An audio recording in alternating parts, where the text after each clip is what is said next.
We just heard a wonderful ITC colloquium by David Weinberg from Ohio State. We now know which fraction of the atoms in our bodies are from the Big Bang versus stars, I guess. Something that we haven't appreciated before.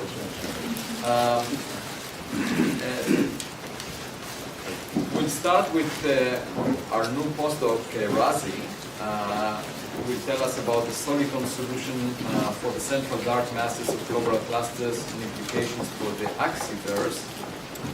And then we'll continue with the CFA colloquium speaker today, Enrique Vazquez Semadeni.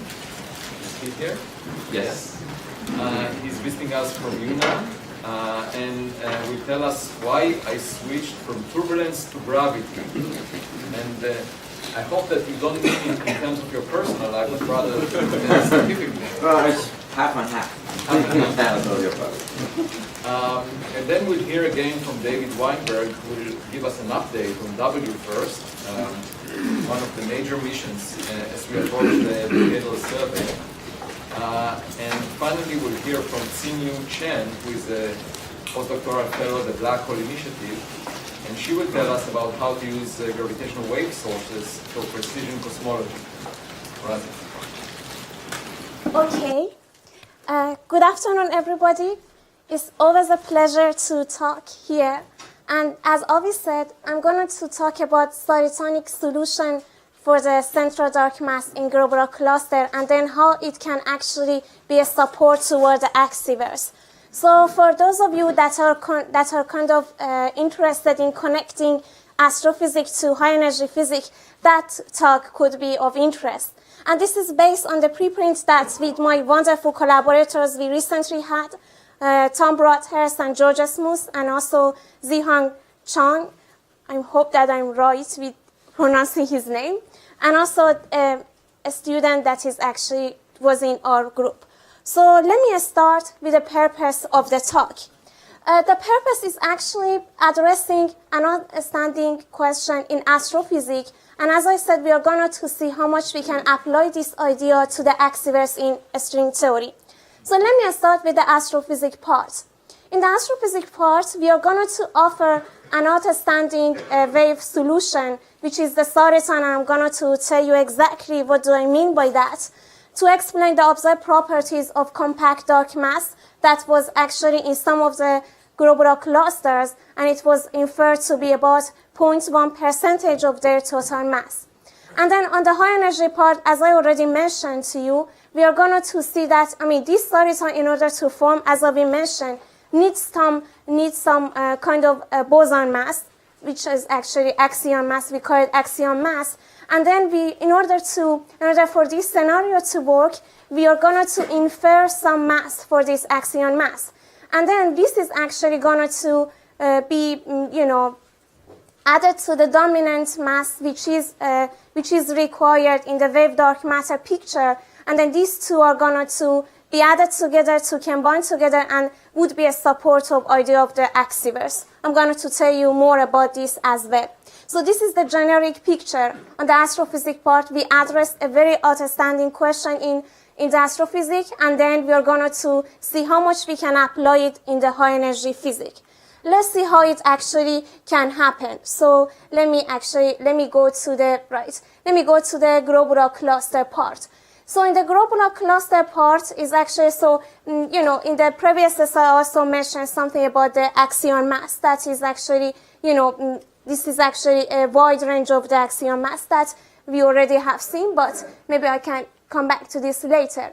But in the globular cluster with the dark mass is actually, there are some examples of the globular cluster which they actually have a compact dark mass at the core of their star. And then this dark core is actually about 2,000 solar mass, and then as I said is about 1.1% of the star mass. And then the best explanation for that so far is actually something that some of our colleagues mentioned, and I'm going to mention in more detail later, which is intermediate mass black hole. So this is very clever, and as I will give credit to them, they propose that the core should be something like an intermediate mass black hole, but then it also remains how we can gonna to, find some kind of explanation for non-observing the X-ray. And of course, they do have it as well. So all is actually good, and you see that as you actually see, in this little simulation, is actually these are the globular cluster, and then inside of some of them there is a core that I'm just trying to mention here with a certain mass, with a certain radius, and now we are going to address that. So now let's go to some examples of that. So as I show you, there was a nice work by Avi and his collaborators, which published in Nature a few years ago, 2 years ago by now. And then they actually observed that if you consider a very good example of this globular cluster 47 talk, you actually see that there is some excess in the velocity dispersion as a function of the radius. And then you see that this is actually no intermediate mass black hole, but then when you add some intermediate mass black hole with some different percentage of the mass, then you actually see that you're going to better observe the data. And I have to give credit to some people like Richard and his collaborators that very recently they came up with more clear data. It's just very recent, but you see that this actually field is just actually improving so fast that after 2 years we now have much clear data. So they actually infer that you really need something. But what is that something? So one explanation, as I said, it could be that this is intermediate mass black hole. But then now we ask ourselves, is this the only explanation that one could imagine? Or you could imagine more, another kind of possible explanation. And I'm going to tell you that maybe the solitons that I will mention later could do a good job for us. So now the question is that what is the soliton and how it can potentially try to explain this observed core, dark core that is actually in some of the population of globular cluster. So let's start with the soliton.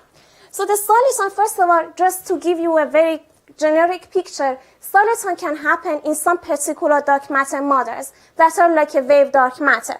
So the wave dark matter, if I just tell you in 1 minute, in one line actually, it actually in wave dark matter picture, we consider a self-gravitating bosonic system with a mass m.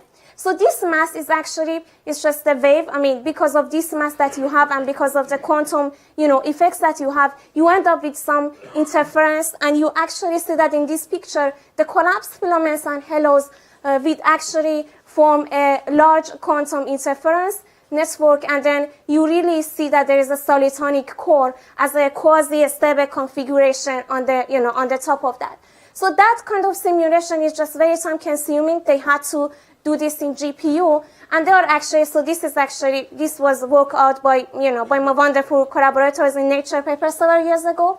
And luckily, what they actually observed is not really artifacts. So, it's actually, there was a very recent paper by some people here, like Professor Lars, and then they actually also observed the same quantity here. So it's actually good, for them that they are in good agreement with each other, which is very important because these kind of features, we are going to infer physics from that. So if I want to conclude, in this slide, I'm going to tell you that in wave dark matter scenario, which is actually associated with the self-gravitating bosonic mass of order m, you really see that there is a solitonic core in there, which is the quasi-stable configuration. And in fact, this is actually going to be the guide that I'm going to use in order to explain the core, the compact core inside the globular cluster. But now let's tell us actually something more about the solitonic formation and solitonic property. So the soliton, first of all, the soliton can be approximated by a Gaussian profile. And as you see, if you just put some initial masses there, over the solar mass, and just leave them to actually, to have a self-gravitating together, you really see that there is a core in there. And this core, you can actually see that this is a quasi-stable configuration. So it's actually the standing wave solution that is associated with the critical point of the gravitational system. So this is also coming from the simulation. So this is very well known, and this is very well understood that this core is in there. But now, in order to actually have it work, we really also have to add some kind of a stellar contribution onto that. So on the one hand, we have the Solitonic core that I already told you is the Gaussian distribution. And on the other hand, we also have some stellar contribution. So in the first version of our draft, we made some kind of, profiles for that stellar contribution. But I should really give good credit to our referee that actually corrected us and, suggested us to also consider the King model. So if you consider the King model, the situation becomes much better, and it's actually work in progress. So you have to add them, on the one hand, you have the Soliton, and also on the other hand, you have a stellar, so you have to combine them together. You have to also combine them in all the interactions between the Soliton, a stellar, and the Soliton, stellar contribution. And then you actually end up with some effective potential. And the idea is that you go to the critical point of that effective potential. And then if you actually go to the critical point, it's actually a constraint on your system, and you can actually solve it to find the mass-radius relation. That is important for us. So on the left-hand side, you actually see that there is the M, which is the Solitonic mass, and on the right-hand side, you see a combination of different quantities. One of them is R, which is the radius of the Soliton. The other one is sigma, velocity dispersion of the whole of the globular cluster. RK, which is the radius of the core in the King model, and also mass, which is the bosonic mass that is actually interested to us. So you see that there is a mixture of different contribution here, and these are all important. So the most important question is that what should we do with this complex, question?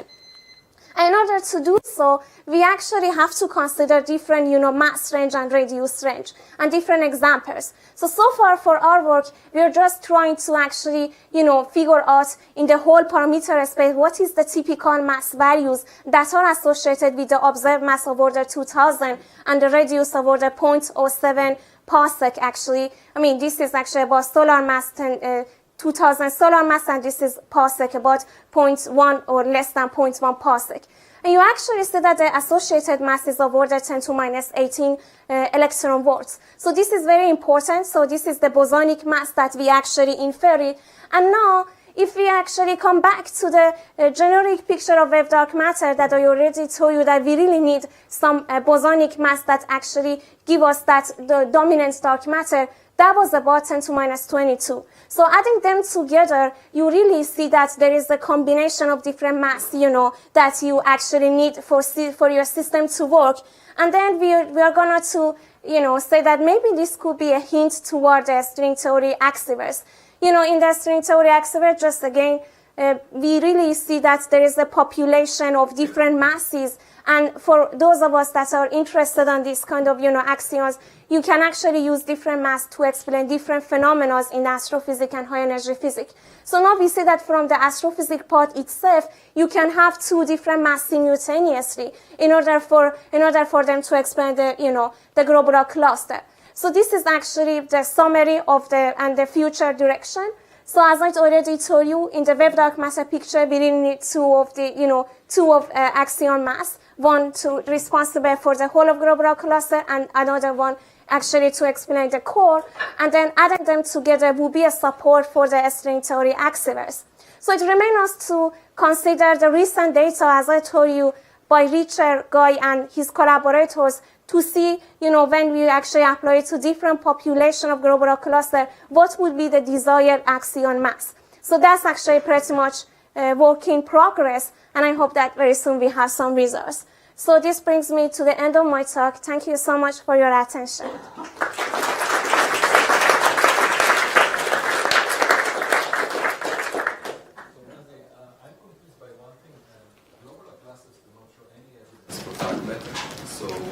Why would the dark matter exist in globular cluster? Okay, great. So dark matter is not existed in there. So let me tell you, how it actually works. So that's a very small question. So if I go back to the slide that I just talked about the solitons, right? So you see that here, in order to really have, first of all, these globular clusters are inside the galaxies, and these galaxies are inside the halos of dark matter. So in fact, in order for them to actually have form like that, you really have to have a very big gravitational potential that really attract them to all together.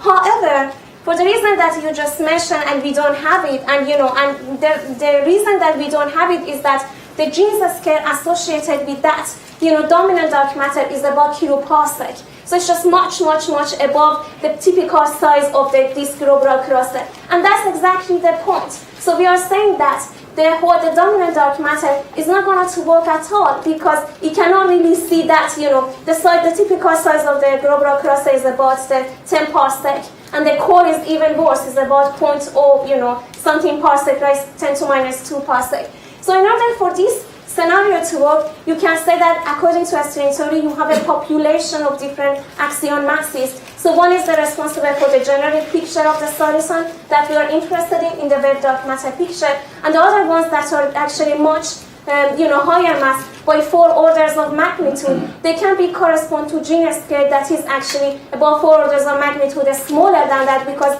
m is proportional to 1 over r, and then they can actually be associated with the core that we're looking for. So that's the reason that we really have to add them together. So the dominant dark matter is really coming from this guy, but nothing prevents us to have some little parts, little particles in there, okay, little Solitonic cores in there. And in fact, if you have some mass of order 10 to minus 18 electron volt, you really can actually explain that core there. Yes. Other comments or questions? Yes, back to behind. Particle physics perspective.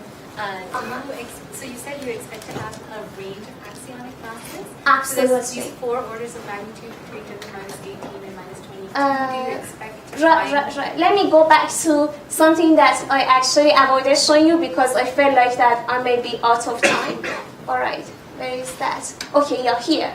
So according to the string Axiverse, you have a uniform distribution of different axions with different mass. That's a uniformly actually populated all range of the masses.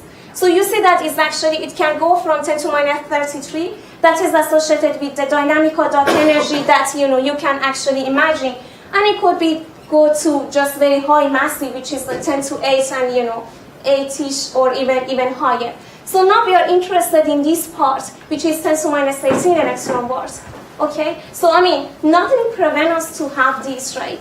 But then the question is that how much you're going to use them, or you're going to put constraints on them.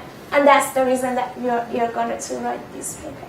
For many of us, this is the first time we heard the word Axiverse. Oh, I'm so sorry. All right. So that's why we needed this tutorial. Oh, yeah. Wonderful. All right. So isn't it enough as a quick tutorial now? You can ask more questions. But, people who actually work on string theory, they are really interested to put everything in there, different mass. They don't care about the typical range of the mass. And nothing actually prevents them because this is a free parameter. So for us as a phenomenologist people, it's actually important to see what is the meaning of each of them and what would be the application for them. So that's the reason that there is a huge papers in this, community trying to figure out, what is the observational constraints on each of them, whether they are consistent with each other and so forth. So we were particularly interested in this range actually, just here. So 10 to minus 18 would be associated with the core of that globular cluster, and 10 to minus 22 would be the whole of the dominant component of the dark matter. Yes. In the wave dark matter picture. And one motivation people consider 10 minus 22 is because there are some claims that cusps of galaxies do not absolutely exist in the dark matter, and you can smooth them out if you have a de Broglie wavelength that is long enough. Absolutely, great. Okay. Right. Well, thank you so much, Razieh. That was very interesting.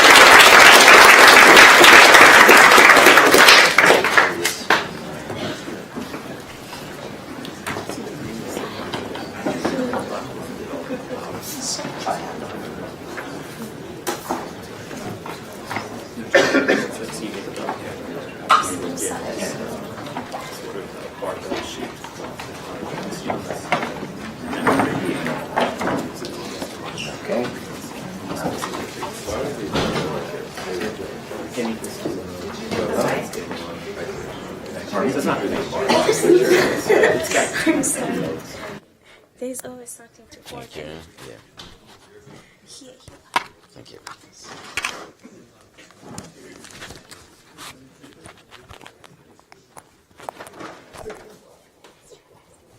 Okay. Well, I'm really glad to be here, and so I'll do more I'll do more introduction later on. But right now I'll go straight to the point.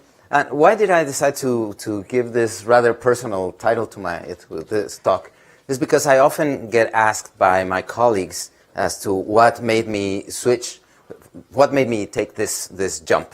Because I used to be known for being a turbulence guy completely during the first 10 or 12 years of my career.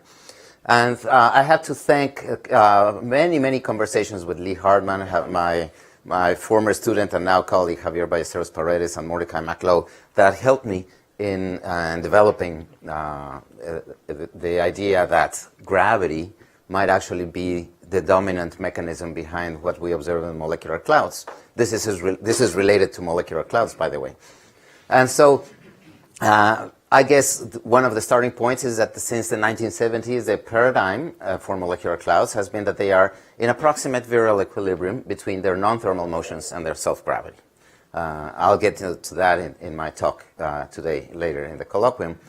But around the turn of the century, I began to see a number of problems with this idea. First, before, what the idea was that people used to think of turbulence just as microturbulence, and so it was just sort of an additional temperature that provided an additional pressure for the clouds to be supported. But in reality, once we learned more from the people who do fluid dynamics, we realized that the turbulence actually has a power spectrum, and that it contains the largest velocities at the largest scales. And so what that means is that, and so the picture that was arising is that the turbulence could allow the whole cloud to be supported. On the large scale, it could provide support. But on the small scale, because it was like random motions, it would produce density fluctuations that could locally decrease the gene's mass to the point that they could collapse. And in fact, we used to think that the famous Larson line-width size relationship, which tells us that the line-width scales like the size scale of the clouds to the 1/2 power, could be interpreted as the manifestation of the power spectrum of strongly supersonic turbulence, because that's what you would expect for turbulence. However, like I said, I started seeing some problems, maybe a little bit over 10 years ago. Turbulence just does not work like an additional temperature because it contains the largest, the fastest motions at the largest scales. So in order to provide support and keep a cloud more or less steady, it would have to be microscopic. It would have to be just like a slightly scaled up version of temperature. But that's not what it is. Turbulence is dominated by large-scale motions. For example, Chris Brunt and Mordecai McLeod have this paper from 2009 where they compared observations of an actual cloud through the principal component analysis to simulations of turbulence driven at small, intermediate, or large scales. And what they found is that the principal component of the velocity dispersion was the large-scale motion. That is, here that can be seen, well, other than the whole intensity, what could be seen is that the principal component number 2 was essentially most like the simulation driven at large scales. That is, what dominates the velocity dispersion in molecular clouds are the large-scale motions, not the small-scale motions. But then there are more other problems.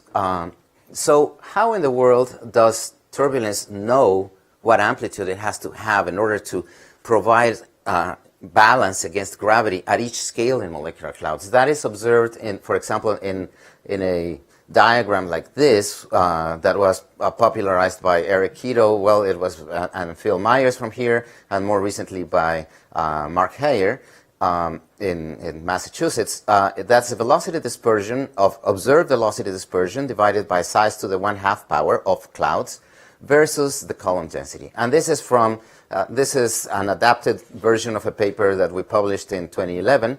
And these are molecular clouds, and these are massive cores. And you can see this diagram can be essentially interpreted as kinetic energy versus gravitational energy. And you see that more or less both GMCs and massive cores, giant molecular clouds and massive star-forming cores, they all tend to follow this equipartition relation. That typically is interpreted as virial equilibrium, but in this paper, we suggested that it was also consistent with free fall, which is a line which is almost the same as the virial line, except for a factor of 2, which is completely within the noise. So more problems. So supersonic turbulence actually, if you think about it, might seem inconsistent with virialization at all scales, because supersonic turbulence tells you that the velocity dispersion should be proportional to the size to the 1/2 power, while instead virialization at all scales requires that this ratio scales like the column density. So in fact, it seems to me that the supersonic turbulence should just give you a straight line like this in this diagram, while the observed trend, like the one we saw in the previous diagram, should go along these lines. So more problems. Clouds that have no stellar population, well, you have to ask yourself, where does the turbulence come from? And the most popular explanation is that it comes from stellar feedback. So, but if that were true, how do you explain the fact that there are clouds with almost no star formation, yet they have very similar turbulent signatures than clouds that do have star formation? So that was another problem. And this is what led me to what I'm going to say next. And finally, the final stab to my belief in turbulence was the fact that when I was trying to do turbulence simulations and seeing how the turbulent Mach number related to the star formation efficiency, I was under the still popular idea that the larger the Mach number, the more you stir the gas, and therefore the less collapse you have. But I was doing that with driven turbulence simulations, and I was finding that larger Mach numbers reduced the star formation efficiency. But at the same time, more or less, other groups were finding with decaying turbulence simulations, that is just giving the turbulence an initial kick and then letting it decay, they were finding that larger Mach numbers enhanced the star formation efficiency. So we were basically finding opposite results. So what seemed clear to me is that we needed to understand at least whether the turbulence was driven or decaying in the simulations. And, you know, people who do turbulence simulations normally do one or the other, and usually they don't tell you why they choose to do which one. So that led me, fortunately I had seen a talk by a person named Walder, who is not very well known, but that his talk gave me the possible clue, or a clue. Maybe the turbulence doesn't come from stellar feeding, it comes from the assembly mechanism of the clouds. We know that in order to get a cloud, in order to get a density fluctuation, you need to have a convergent velocity field. That is you need to have a negative velocity divergence. So dense clouds must form by converging flows. So we started doing converging flow simulations, and at first we started investigating the generation of turbulence in these converging flows, and sure enough, they produced turbulence. So I said, okay, let me skip this, but then we added self-gravity to it. And so here's another simulation that we presented in 2007. And yeah, this is the whole simulation, although this is an SPH simulation, so we have relatively adaptive resolution. And let me show it to you again. The cloud forms where the streams collide, so when you have a converging stream, a converging flow, but then regardless of the presence of turbulence, the object just collapsed. And what we found is that the kinetic energy before gravity took over, whereas the kinetic energy is this long dashed line, it was relatively constant. That's the energy that is produced by converging flows. And it's not very large. But once the gravitational energy, which is the solid line, became large enough, then once it exceeded essentially here the thermal and the kinetic energies were very similar. Once it exceeded essentially its G's mass, it began collapsing, and it dragged the kinetic energy along with it. So, suggesting that the kinetic energy was a consequence of the collapse, not a phenomenon that would keep the cloud from preventing. So it's a result of the collapse, not its a nemesis, so to speak. And not only that, we saw that the velocity dispersions and this has been confirmed by other type of simulations and by other authors, that the velocity dispersion produced in these clouds formed by converging streams is relatively moderate. For example, here on the order of a few times the sound speed, and that the velocity dispersions up to several times the sound speed, or Mach numbers of 10 or so, only developed after the collapse had started, suggesting that the motions that we see in molecular clouds were mostly inflow motions. And basically, and star formation appears even later. So first the collapse starts at the large scale, and in the end we have star formation, and I'll mention that in my talk. And that's it. Thank you very much.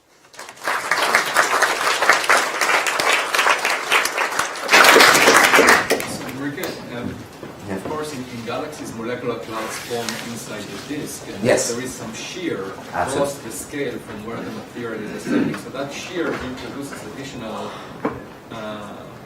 motion, not just the radial motion. Absolutely. Yeah, I totally agree. Normally, our simulations are on scales where the shear is already not very strong. So here we've done simulations on the 200 parsec scale. I totally agree that when you begin looking at scales more like a kiloparsec, then the additional support introduced by rotation, by differential rotation, must be incorporated. So, but in fact, you could think that this could be a model. This type of flows could be, approximately a model of what happens when one cloud loses support at the larger scale. Or it can also be what happens when the gas flows into a spiral arm, but of course it won't hit head-on. It might hit transversely, but there have been experiments doing, in fact, we've done experiments with shear, and the whole process may be delayed for a while, but once things get collapsing, then the story is more or less the same. But yeah, I totally agree. At larger scales, we need to consider that stabilizing agent as well. This is very interesting. I would think that this would lead to relatively short lifetimes for the clouds, this model. Relatively. You don't have a problem with the net star formation rate in the Milky Way? Well, that's going to be a fundamental aspect that I'm going to be discussing in my talk today, how to avoid that problem. But basically, that's where turbulence still does come in. So when I was discussing this with some colleagues 2 weeks ago at a meeting, they were telling me, oh, now you're making a comeback to turbulence because now I'm invoking turbulence again. But yeah, no, turbulence, although I claim that it cannot support the clouds, it still gives you a nonlinear density fluctuations. And those nonlinear density fluctuations have shorter free fall times than the bulk of the cloud. And so what we've done is, and what people in the community do is to assume that those density fluctuations are the ones responsible for instantaneous star formation. And what we try to show is that you can destroy most of the cloud by the first stars that form, well, first up to a few million years, before the bulk of the cloud has collapsed. So rather than keeping clouds in equilibrium, what we would have is alternance of collapsing stages and dispersal stages, and collapsing stages and dispersal stages. On average, you could talk about a stationary state, but locally the clouds should be going through these alternating episodes. Other questions? It looks like it was a convincing case. Thank you. Maybe I'll try being a lawyer later. Thank you.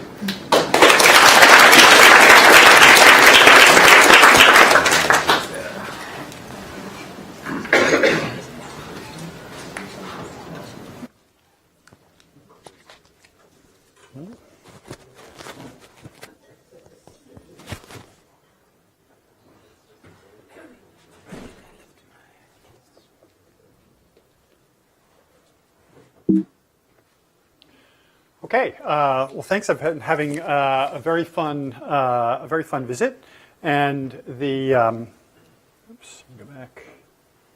So I think the last time I was at this lunch, I probably talked about art, but thanks to Benedict, I got to talk about art yesterday, which was enormous fun. So I thought, having talked about chemical evolution at the seminar, maybe it would be useful to give you an update on the status of WFIRST, because even for the insiders, it is hard to keep up with what the status of WFIRST is. So I know it can look kind of opaque to the community. So WFIRST is a wide field infrared survey telescope. Is my microphone off or on? It's on. And the top-ranked large space mission from the 2010 decadal survey. And I think that the best way to think about WFIRST is as kind of a marriage of the Hubble Space Telescope and the Sloan Digital Sky Survey. So it, unlike the Astro 2010 design, it now actually has a Hubble-sized mirror, same spatial resolution, but it has an infrared camera that is 100 times bigger than the infrared camera on Hubble. So there are things that Hubble does that WFIRST won't do. So, if you want to do UV spectroscopy, wait for the following decade. But for the things that WFIRST does well, wide field infrared imaging, wide field infrared slitless spectroscopy, it is like having 100 Hubbles operating for you at once. But that gets you to the scale where the kind of data that you're acquiring are the sort of data that the Sloan Digital Sky Survey produces, giving you enormous catalogs that you can apply to a wide variety of scientific purposes. And for me, this was really the thing that made me want to get involved with WFIRST. I am very interested in the question of cosmic acceleration, and that's sort of the aspects of WFIRST that I work on the most. But I would say what really made me want to throw my lot in with it is this notion of the Sloan survey in space. And the one of the things that I remember from the early days of the Sloan survey was, in the first 2 nights, it acquired more CCD, large area CCD imaging than basically all of previous history. And that it's just a so much bigger instrument than had previously existed that, things that you thought of as year-long projects, become sort of nighttime things. And so in the case of WFIRST, it's for things like the Hubble Ultra Deep Field, or candles, or the M31 FACT survey.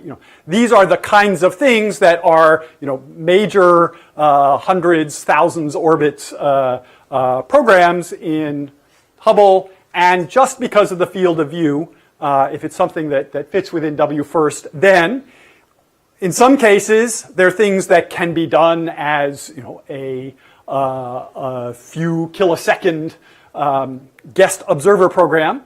In a lot of cases, there are things that will simply automatically fall out of the surveys that WFIRST plans to do. So WFIRST is a survey telescope, and just like the Sloan Digital Sky Survey, we have a few different programs that we execute over many years, and then when those are done, we switch and do other ones, and we don't change what we do from night to night. It's about producing a coherent data set.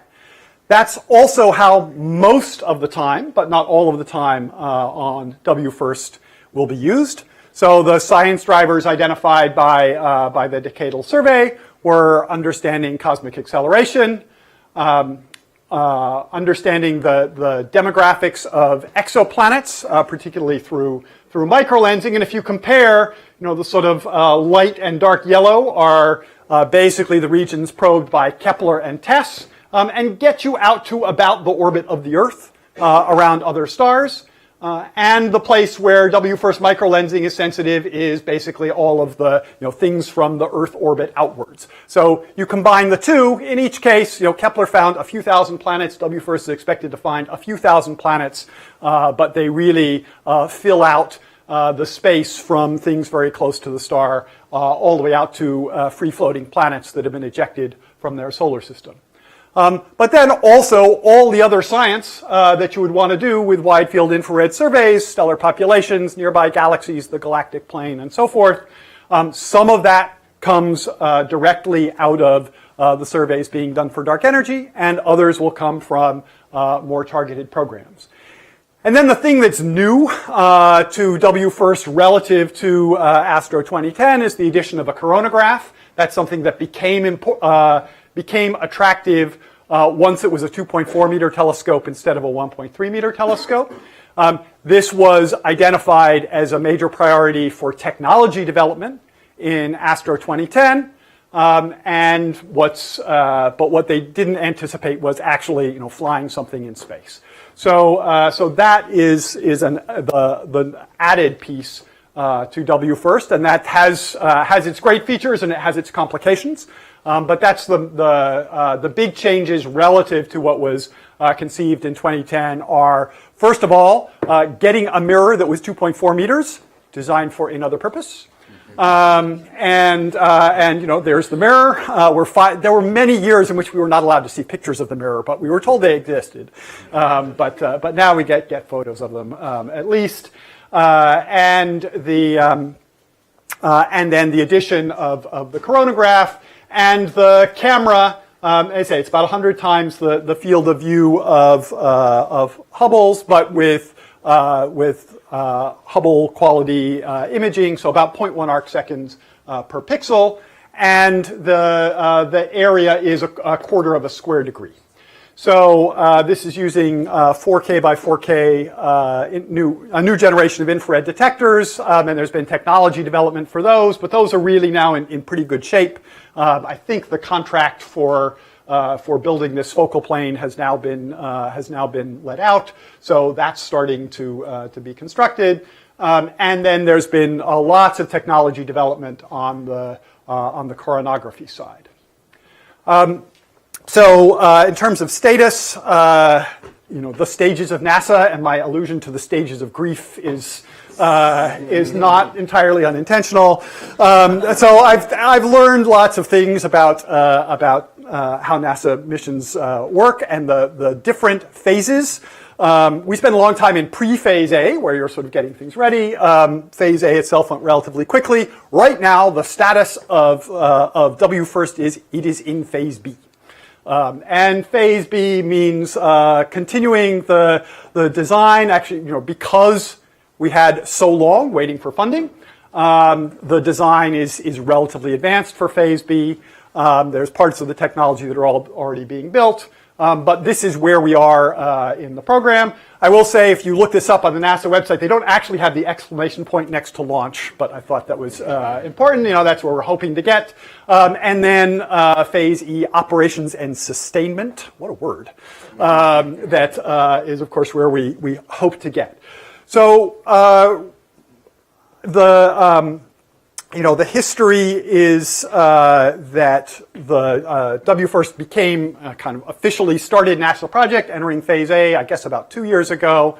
The Trump administration zeroed out the budget for WFIRST about, must be 8 months ago now. But Congress has put it back, and it's been consistently the case that Congress has allocated as much or more money to WFIRST as the project has asked for, as NASA has asked for it each time. That might or might not continue, but that's been the case. So I think we still don't know how the JWST delay is going to play out for these for WFIRST. But I'm reasonably optimistic that things will continue. But there's also the chance of things going awry. And I think this is the last thing I was going to leave, is just in thinking about the WFIRST observing program.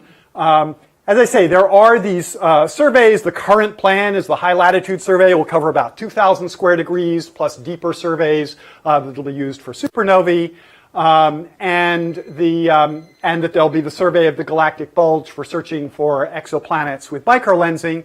And those are things which you will use for guest investigator science. So they're kind of like Hubble archive programs, but they will be a much bigger part for WFIRST than they are for Hubble. Or it's a lot like using the Sloan Digital Sky Survey archive to do your science. But then the current plan is also that 25 to 30% of the time will be for guest observer programs, and that operates more sort of like traditional Hubble. It's just that in a guest observer program you can go do something like many of the multi-cycle Hubble Treasury programs because it's 100 times bigger. And the other important point to make is that the data from all of the observations become public immediately. So in contrast to something like the Sloan survey, there's not or some Explorer missions, there's not a time when it belongs to the team and then to everyone else. It becomes public right away. So that's where we are.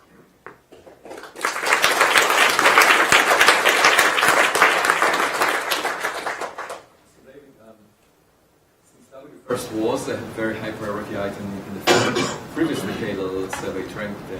So it will not be re-evaluated. It still is a priority. But if you look at what was envisioned 10 years ago and what is now being contemplated, the Achilles heel is what people argue is the fact that the budget ballooned from the original estimate. So, I mean, would you agree to the statement that if the intelligence gives you a gift, you shouldn't always accept it? It's not always a good thing.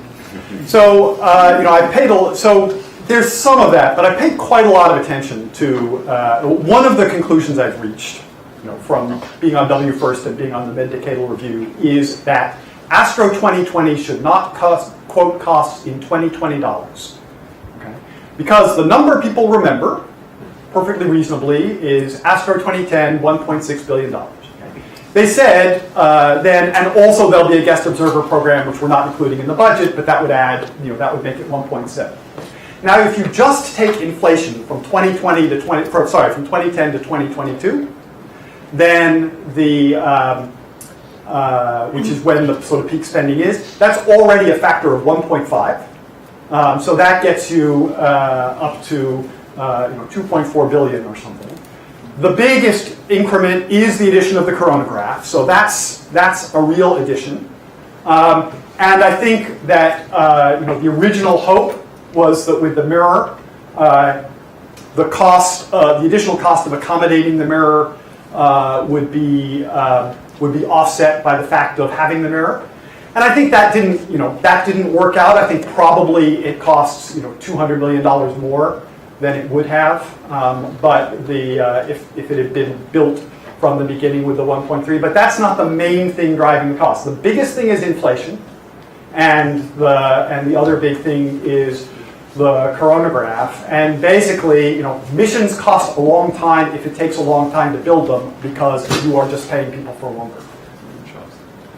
So I have a technical question about the consequence of the NRO mirrors. The original WFIRST design was this three-mirror off-axis anastigmat. Yeah. Much was made of the highly symmetric point spread function, which has been seeded right now. You've got diffraction spikes and the like. Yeah. Has this compromised the weak lensing science? I think that on any weak lensing questions, I ask Chris Hirata, and I believe what he tells me.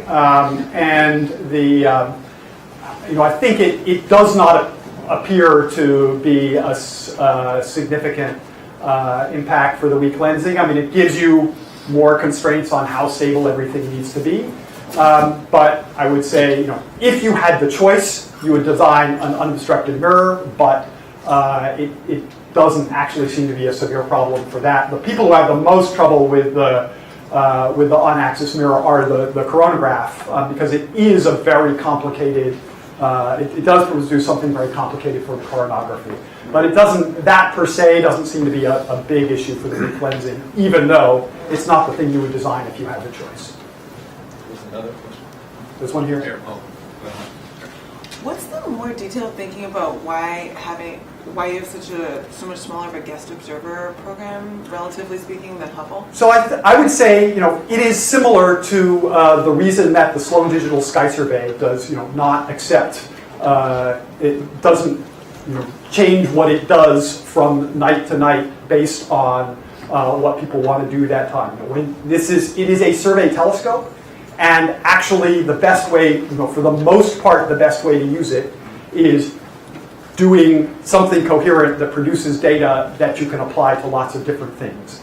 And then there are some things, these are more sort of analogous to what in Sloan we call ancillary science programs, where, you go use it in some different way, and you can get a sample of 100 galaxies that you're going much deeper on, or stellar populations, or this star-forming region.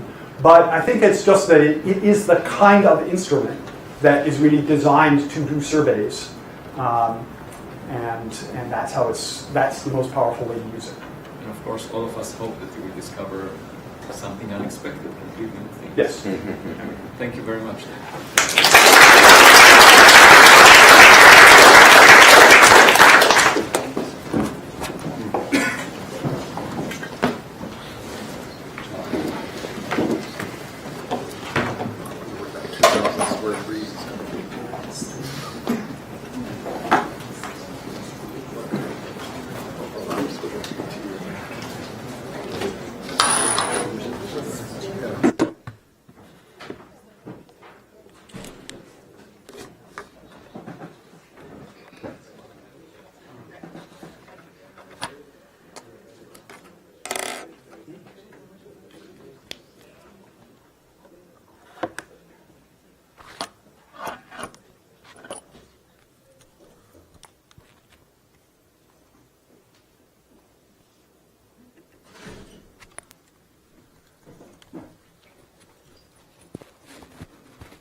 Hi everyone. So I'm Hsin-Yu Chen.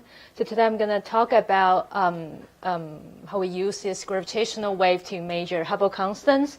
I'm going to talk about the precision, and I'm going to talk about a few methods to improve it. So of course, the motivation for this comes from this tension in H0 measurement between the CMB and the local distant letters. It is summarized in this plot as a function of publication years. The H0 measurement by the supernova side, that's blue, and the CMB side, that's red. You can see the precision is getting better and better, but the values diverge. We don't know if it's going to converge at some point or not.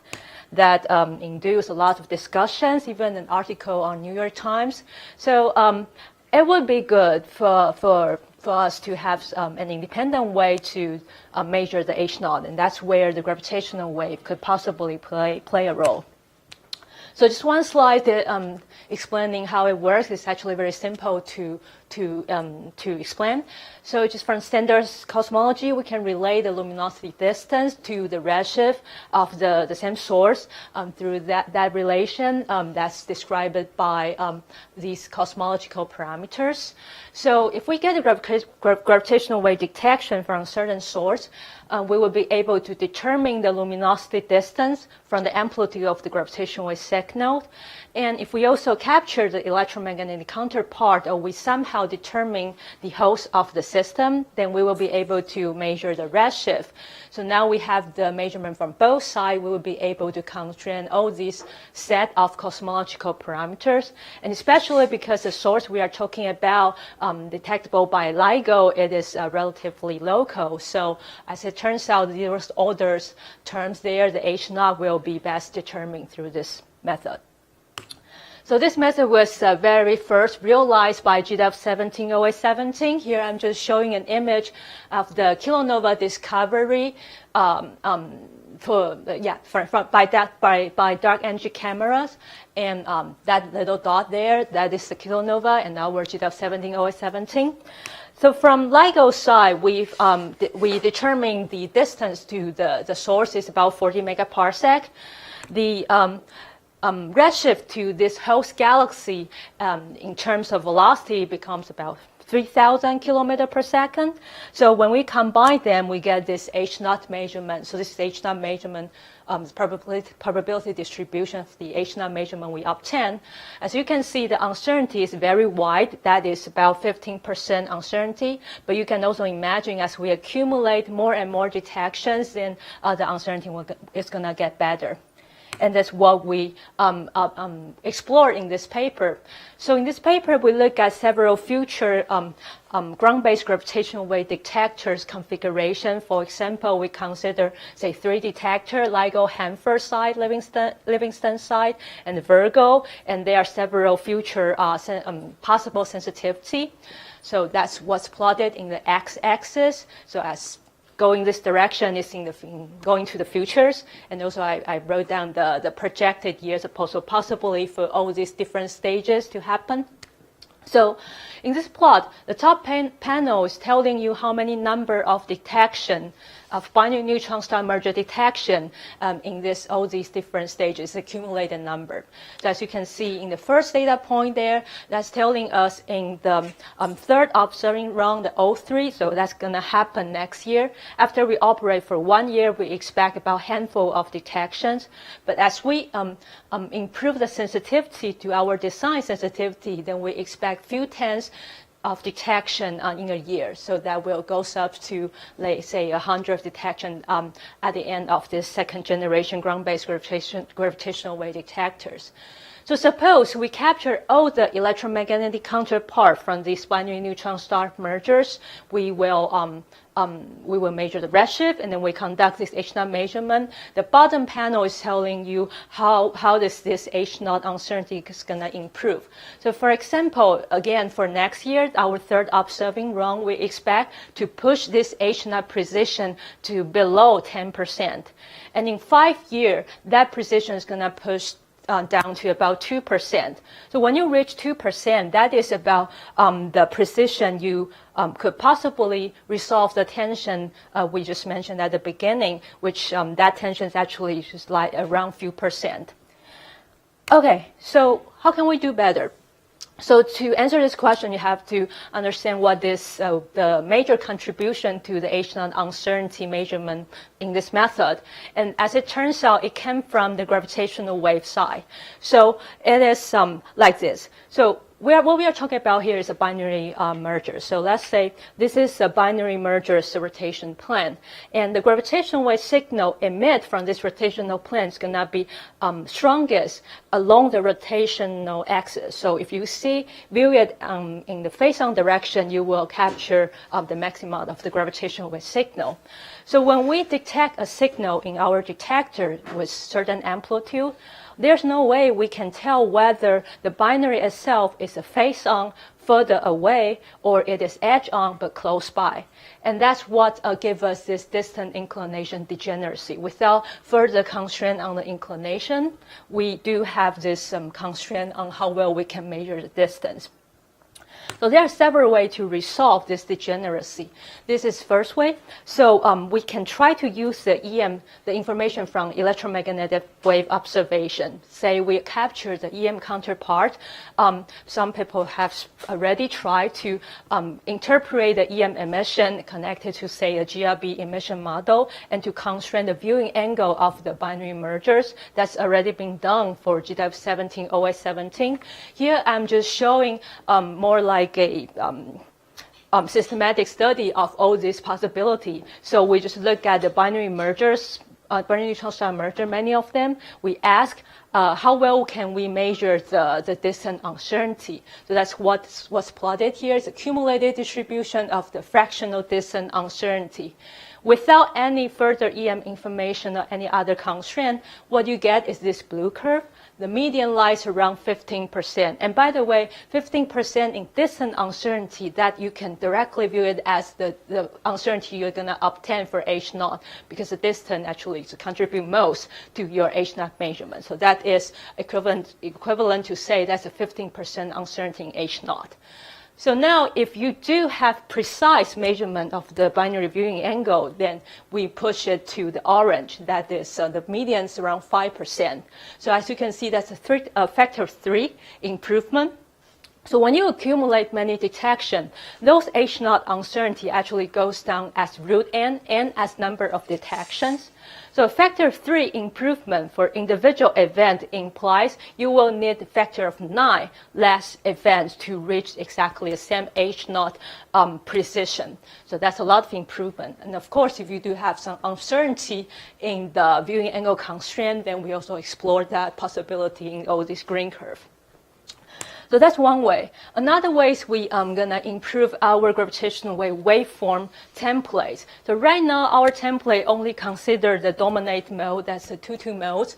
But if we include some higher order modes, some different harmonics modes, then those will improve for some case, for some detections, say if the mass ratio of the black hole is higher, or if the signal itself is just stronger, then we may be able to measure these higher order modes, which have different dependencies on the binary inclination angles. And that is extra piece of information. In this paper, they are just giving an example saying, for a binary black holes, if you don't consider the higher order mode, you get this white distant posterior, but if you do, then you got the gray. So this is something we're still looking into. And finally, this is my favorite. So this neutron star black hole merger systems. So because in this kind of system, we have a neutron star, so they can possibly emit electromagnetic waves, so they might be in bright as well. And because there's a black hole, the black hole can have higher mass, so the entire system could be more massive. In a more massive system, their gravitational wave signal can be stronger. That means we can see them further away. And if the system is further away, when we try to measure the redshift, the redshift measurement will suffer less from the system's local peculiar motion. So when you take those value back and do the H0 measurement, you'll get better precision. So that's one upside. Another upside is that when you have a black hole, the black hole can have spin. And if that spinning axis is misaligned from the total angular momentum of the binary system, then the entire system will undergo precession.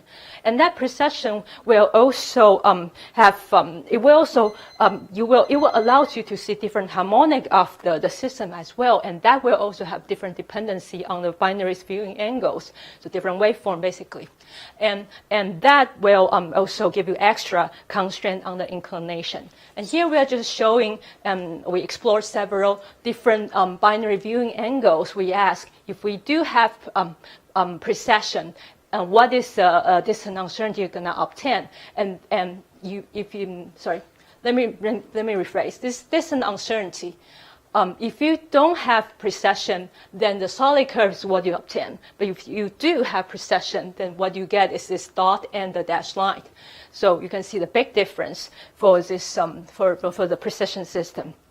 So because of this big difference, as it turns out, even if some people are worried about we don't have that many neutron star black hole system in the universe, but because of this great improvement, we found out that even if I don't have time to go into the plot, but basically the plot is telling us as long as the universe could generate one neutron star black hole merger for every 10 binary neutron stars merger, then the H0 measurement from neutron star black holes merger system could surpass what you get from the binary neutron star mergers. So possibly neutron star black hole merger will be our future hope. So I'm stopping here at this neutron star black holes merger simulation. Thank you for your attention.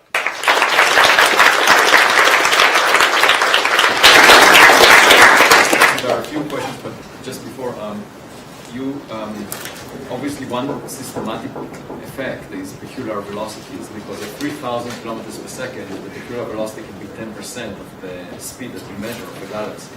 So that's interesting. So now, one way to correct for it is to have information from large-scale structure telling you what peculiar velocities should be of galaxies. Did you look into that? That's what people has done for GW17, OS17. They look at they look at several galaxy around NGC 4993s, and then they find out what is the group velocity for the entire group. So that's one way to resolve it.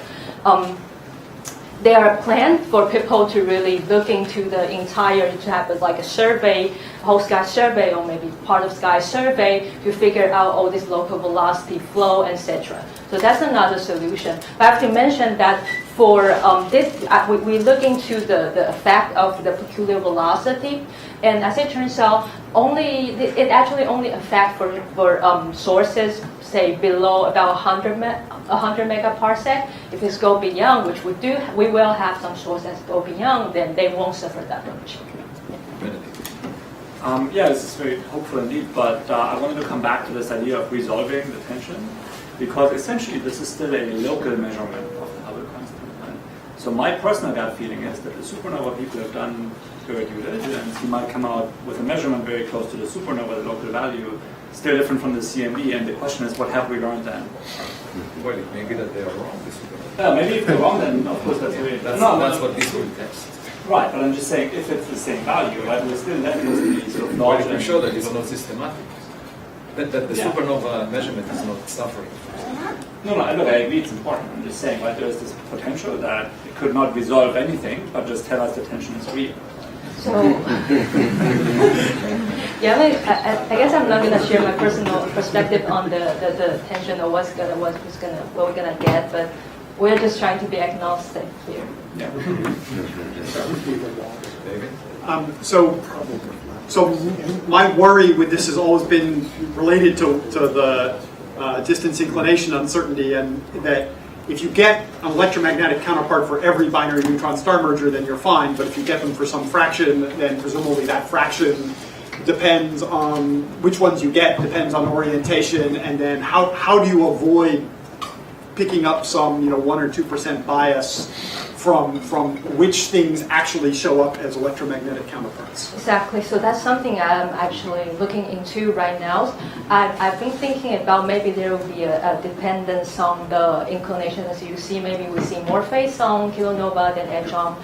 But also, on the other hand, we will also have inclination measurement from gravitational wave that side if you ignore all the EM other info you get.